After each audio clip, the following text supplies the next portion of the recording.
Gebrselassié, way ahead, and she's still not giving up at all. She's really putting the pedal down. Well, it's interesting. I didn't expect Farah to be this far ahead of Bupa, who's defending champion, of course, because on their half marathon times, they've only done one each, as far as I'm concerned, and they're only 10 seconds apart. But this is something else from Gebrselassié. But Stuart, she's worked so hard over the last 10 or 15 minutes. That gap is what, about 80 metres, something like that. They've got about 1.5 miles to go when they go down the very steep downhill very shortly and then turn left onto that last stretch of just over 1 mile on the seafront. I think Farah might have her in her sights. If Farah's got anything left, she's certainly got the speed, much greater speed than Gebrselassié, who we know is tremendously strong. But Gebrselassié looks quite stressed to me. She's working very hard here. She has been, to try and break Farah, the best of the two Ethiopians. Now they negotiate this little roundabout, and then it's the steep downhill. All of a sudden, Farah's discarded the hat, and look at this, Bekele is back with them, and that, the point we were making earlier with that 4:21 mile, he may well have been the most sensible of the three. We'll soon see. Yeah, I'd have thought if any of them might pay the penalty for an over-enthusiastic surge, it would be Hailé, who isn't quite the force he used to be. 4:28 for the 8th mile. Look at those splits, Stuart. 4:29, 4:21, and 4:28. That is incredible. So quick. I mean, they've just run 2 miles of 8:49. That's a very solid time for a 2-mile race on its own. It represents, what, about 8:20, 8:19 for 3,000 metres in the middle of a half marathon. It's not hanging about. Well, that looks like Gebrselassié and Farah, but there's the gap between them in that long straightway along the coast, and Gebrselassié is certainly tiring, that's for sure, but she's so far ahead at the moment with 63.10. This is a very quick run indeed by the London Marathon winner. So experienced, and she stuck with the two Ethiopians and then put the pedal down. It was subtle. Just less than 800 meters to go, and look at that, 63.5. This is very quick. Now, who is going to try and take this on? Now, I mean, Hailé Gebrselassié will know about Mo, and he will try and put a last couple of miles in of some quality, but Mo is an unknown quantity over this distance, of course, and so is Bekele. So really, it's such an enthralling race. It really is. I think Gebrselassié here, inside the last 400 metres, could be very close to Paula Radcliffe's fastest time ever for a half marathon. Yeah, she's got to get within 60 seconds on this last part of the race, this last 400 metres as she comes down towards the finish now. Watch the clock, 65:40 to beat, the fastest ever half marathon in the history of the event. And my goodness me, she deserves it too. Big improver at the beginning of the year. She had to run inside 70 minutes before she got into this year, if my memory serves me correctly. And of course, 70:26 was her best until this year. Just less than 200 to go. And watch the clock, it's going to be very close indeed.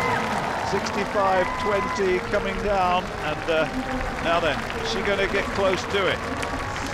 She's really having to work very hard. It's going to be very close. Got to get within 10 seconds to this. 32, 33, 34. Watch the clock. 35. She's going to be outside, I think. She's just going to miss it, I think, by a second or two. Yes, she has. 65:44. Wow. That is a terrific run. 65:44 is just an astonishing piece of running, isn't it? It is indeed. And that is equal to the second fastest time ever. And here comes Farah. Look at the time that she's put together, a personal best by a long way at 66:08. She's limping, she's obviously hurt. Now that's interesting, isn't it? I wonder whether that had something to do. Now whether she's stumbled over the mat, I don't know, but she looked as though she was hurt as she came across the line. And Bupa still to come. Here she comes, the defending champion on her debut last year, still running a very quick race indeed, and trained hard for this. Will be disappointed in a way. Well, she will be frustrated that she's been beaten yet again by her great Ethiopian rival here, Kenenisa Bekele. But nonetheless, this has been a fabulous run. Look at the time, well inside 67 minutes, 66.54 unofficially. This will be the quickest half marathon in history, in depth, by a massive margin, Stuart. 65.44 for Priska Jeptu, 66.08 unofficially, but they're far, 66.54 for Dibaba. Well, place your bets. 54 minutes on the clock, probably about 6 minutes of running to go. They're heading towards the coast now, and the down slope where they drop down onto the coast road and head towards South Shields itself is only a few meters away. But Gebrselassié still pushing on hard, slide up slope here. Mo Farah coasting in second. Bekele has been very quiet, hasn't he? It's a long time since he's chosen to go to the front. He could be a danger in this race, he really could, because he still looks full of running to me, and he just dropped his arm there a little bit. He's getting into relaxed mode. He wants to be in a position where he can attack. What an enthralling finish we're going to have here. Somebody's going to make a move shortly. Somebody's going to. I know they are, because they won't leave it to the last 100 meters or so. The pace now, a little look across from Hailé there, as they're dropping down that downhill part, and then they'll turn in to the coast road and towards the finish. And look at this, Bekele now coming into second place, and Mo easing down in third place. Look at Bekele go now. This is the point at which it's going to have a go. And has Mo got the finish? He might have, but this is Kenenisa Bekele, who's, as we've said several times, has really trained for this race. Now, has he got enough? Has he gone too early? All of those questions. Has Mo Farah got the sprint finish as we come down at 12 miles gone? 55.30 there at 12 miles, and Kenenisa Bekele might have been fooling them all the time. He's been tucked in behind them for the last half hour, and Bekele leading now from Farah, who looks like he struggled a little bit in that downslope. He didn't look comfortable on that downslope. One of the great ironies of this situation with Hailé Gebrselassié having been leading for the last few miles is that Mo Farah says he was a schoolboy when he watched that great race in Sydney at the Olympic Games when Gebrselassié won the Olympic Games gold medal against Paul Turgat. That was the inspiration to Mo Farah to get to this level, to train so hard over the years. But now Kenenisa Bekele might just be about to impose one of the great upsets of the sporting year here, beating Mo Farah over a half marathon. The Briton Stuart is what, about 6 or 7 meters down, and Bekele, I know that from this sort of situation, you get your nose in front and the adrenaline starts surging, you feel good, you think, I've got these guys, I can break them, and psychologically you get a great boost from these little glances around. You can see the damage you're doing. Look at his face, it looks comfortable, his shoulders relaxed. 4:37 last mile, look at him go, another little glance. And Mo looks to be tiring just a little, but there's still a little way to go yet, and he's really working so hard. But Bekele looks so comfortable, doesn't he? He looks so easy at the moment. Hailé Gebrselassié's beaten, but has Mo got enough to chase him down? Perhaps not. Bekele looks very good to me. About 3 minutes, 2 minutes, 3 minutes to go in this race. Still time. Has Bekele gone too early? Probably not. Well, the 12th mile was 4:37. Goodness knows what this 13th mile will be. We won't get it probably because they've only got about 100 metres to go after the 13-mile marker. But Bekele, there's been talk of him having a foot injury, 20 kilometres there in what, about 57.20. And there's been talk of Bekele having a foot injury, but we knew he was an unknown quantity beyond 15 kilometres. He's never run further than 15 kilometres. Now we know what his mettle really is, and it's pretty impressive. That gap is growing. Yeah, and he smiled. I saw a smile there. He looks very comfortable, doesn't he? He's got this. He's got this. There's no question about that. Mo's not going to catch him today. He looks full of running as he closes in the last 1,000. It must be about 800 metres to go to the finish now. And certainly he's glancing and glancing because he knows that Mo's got the pedal, he's got the power, he's got the speed, and Mo's really working so hard to try and get back. But there's a relaxed look in this on the face of this great Ethiopian, world 5,000 and 10,000 metre record holder. What an athlete he's proved to be. He was the man who stayed at the back of the group, let the other two lead all the way, and attacked when it mattered. Well, it's a debut for Kenenisa Bekele. Is it going to be a winning debut? Mo Farah 10 or 15 metres down, grimacing. You can see the white teeth of the Olympic champion, the world champion at 10,000 metres. But that gap is big now. That's 20, 25 metres, and that's a clear indication of exactly what the challenge is for Mo Farah, with only about a minute of hard running to go. Surely he can't get back to Kenenisa Bekele, who is saying here, Stuart, in the most emphatic manner, that I am far from finished.